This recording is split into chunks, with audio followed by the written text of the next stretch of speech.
acceptable. You have no idea how many times I have to deal with promoters, and I tell promoters, okay, they try to book me, or I reach out to someone, hey man, you have a show coming up. Do you have anything available? Oh, what's your fee? I tell them my fee. Oh, well, I have this guy wrestling for this much, and that guy. Well, that's good for them. They're not going to do what I do. You know what I mean? Like, why are you telling me that? What are you trying to tell me here? That you don't want to pay me this? You don't think I'm worth that? Just fucking tell me I don't have the money. Why are you wasting my time? Like, be honest. There's a lack of communication in this business. Now, granted, I don't want to come off like a negative Nelly. You know what I mean? No, I don't want to be like no, this fucking veteran who's like, oh, back in my day. No, there's a lot of good in the business. There's a lot of good people that I do business with. There's a lot of great talent out there. I think the business right now is saturated with a lot of great talent. But for every one good guy, there's a fucking 10 rotten red real guys out there who think they are God's gift to wrestling, and they don't want to put in the time, the effort, to get to the level where they need to get. And they might have the potential to reach that level, but they're not willing to sacrifice themselves in order to get there. I tell yeah, people wrestling's a lifestyle. It's not something you turn on 9 to 5. And anyone who ever asks me, I want to get into business, first thing I tell them is, do you want to lose the magic? What do you mean? Because when you become a wrestler, you find out how the sausage is made, then you can't watch wrestling the same way. You're not a fan anymore. You know what I mean? You yeah, watch it with the lenses come off, you watch it with a new pair of glasses, and now you're watching it as someone who's within the business, and you see the errors that you've never seen before, or you realize someone's off a step in the ring, or someone's carrying somebody, whatever the case may be, and it changes your view and your scope on the business. If you're willing to 100%. if you're willing to sacrifice that, and you're willing to commit, I'll take you to the right place, and you can go join up and be a wrestler. That's fine. But I 100% agree with you, man. And even for me, someone like who's doesn't in ring perform, but still part of the shows in other aspects. Even now, I sit down and watch the business. I look at it with a different eye. Obviously, not of that as an in ring performer, but I look at it from a production aspect, from how these workers work together. Okay, I wonder what the vision they were told to go out there and deliver, what the story was that they were told. Because I honestly think sometimes when I see people being critical of wrestling, whether it be television, WWE, AEW, whatever, I sit back and go, okay, what was the booker or the writer's vision? May not have been the same vision of performer A and performer B. So you've got three different people that could have seen this through different lenses, and they've gone, okay, I'm hearing what you're saying, but okay, I'm seeing it done this way, and this person's saying I'm seeing it done this way, and then clusterfuck or whatever happens, and then people start going, oh, that was shit, where it wasn't really shit, it was just they weren't all on the same wavelength. yep, it happens a lot more times than you think. That's why when if I put a match together with somebody who likes to put a match together from start to finish. See, I'm very flexible. I'm very lucky. I was trained by two great wrestlers. I was trained mainly by Homicide at the Doghouse in Queens. I mean Brooklyn. And then when the Doghouse closed down, I went to NYWC, and I continued my training and tutelage under Mikey Whipwreck, where I got polished up by Mikey. So, in my opinion, those two individuals are the godfathers of Northeast independent wrestling. Everybody who's anybody came under their family tree.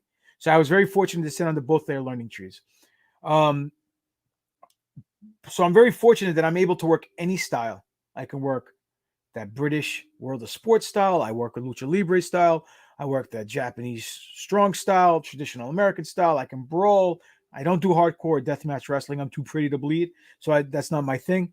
But I can work any style, and I have, right? Yeah. But at the same time, I don't like calling my matches from start to finish. I like working on the fly. I like to feel the crowd. I get a sense of when to do, what to do, how to do it by listening to the people. And that becomes through on-the-job experience. And I've been doing it so long that it's, again, second nature, sixth sense to me, right? It's like changing socks. It's just, or smelling or breathing. It's just common sense to me. So, but if I get somebody who likes to call something because they don't feel comfortable working on the fly, then I'll sit down and I'll listen to what they tell me. Hey, I want to do this. I want to do that.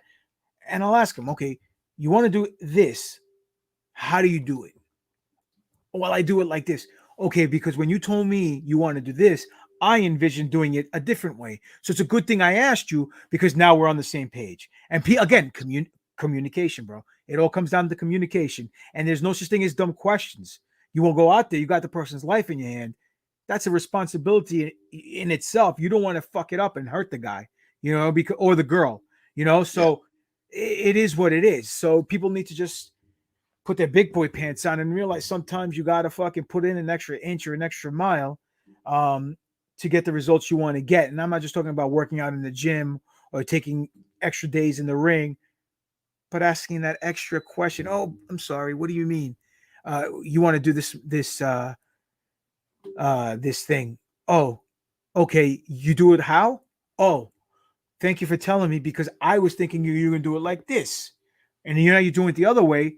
This way, I know no one gets hurt, and it's done right, and I make you look good, which is my job. So Exactly. communicate. You avoid injury, you avoid being hurt. But you mentioned being trained by Homicide and Mikey Whipwreck, and obviously guys that from everything I've been told by the crew like Mega and Bulu and Lowrider, and I've had a chance to They're speak all to my Homicide. boys.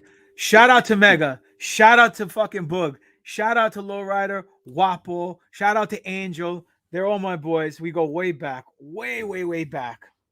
Yeah, man. Nah, they're incredible, and I've had opportunities to speak with Homicide, man, and he seems like one of those guys who, like, as a trainer, really instills like the old school values of the business as well. Like from start to finish, like this is how, like, you know what I mean, like how you do the in ring shit, but also the political side of things, how you handle yourself as a performer backstage, as a man backstage, going up, shaking hands, and like I can imagine he wouldn't have minced any fucking words with anybody, to be honest. No, listen, the Doghouse was what it was. And to be honest with you, if it was around today, they'd probably get canceled and they probably get fucking thrown out of business real quick because there's a lot of fucking soy boys in the business right now. A lot of fucking snowflakes who worry about their feelings and can't take criticism. And the Doghouse was an old school training ground where they beat the shit out of you to see if you were tough enough to come back. And the majority of the people didn't come back. And those who did come back and stayed there and wrestled there and became family, there's a bond between us that it's unbreakable that goes back almost 25 years. And some of them even longer because they're from the arena of Puerto Rico before the Doghouse. So, you can't have wrestling like that nowadays because people are too sensitive. Like I just said, a bunch of snowflakes. And then Mikey's training, which wasn't brutally physically tough. Like he wasn't like, I'm gonna break your leg and see if you come back. He was mentally fucking tough. He put you through drills, through exercises, squats. He make you sit up against the wall and hold the chair for minutes on end to see how tough you were. And if you pissed him off, see you later, alligator. You're done. Get out of class. Come back to the next class when your ego's checked at the door. And that's what that's what you need to do. I mean, Pierce, I don't know how it is in Australia. I mean, you tell me how good PWA is. Tell them to fucking book me so we can have a beer and hang out. But Absolutely. but I would say 95% of the kids nowadays that join to become a professional wrestler have never been in a real fight, have never thrown a punch. Yeah. And you can't emulate a fighting scenario without knowing what it is to be in a fight. You know what I mean? Boog 100%. Boog says in one of the podcasts at the Dogcast we were trying to do moonsaults. And I kept trying to do standing moonsaults. I kept Germaning myself in the back of the neck. And I'm like, fuck Yeah. this. I'm never doing a moonsault. I don't feel comfortable going backwards. It's not my thing, Yeah. right? So, Sure. but if someone goes to me, hey, Pop, I want you to do a moonsault, I'll tell them, no, I can't. I won't because I'm going to make it look like shit. I know what I can do.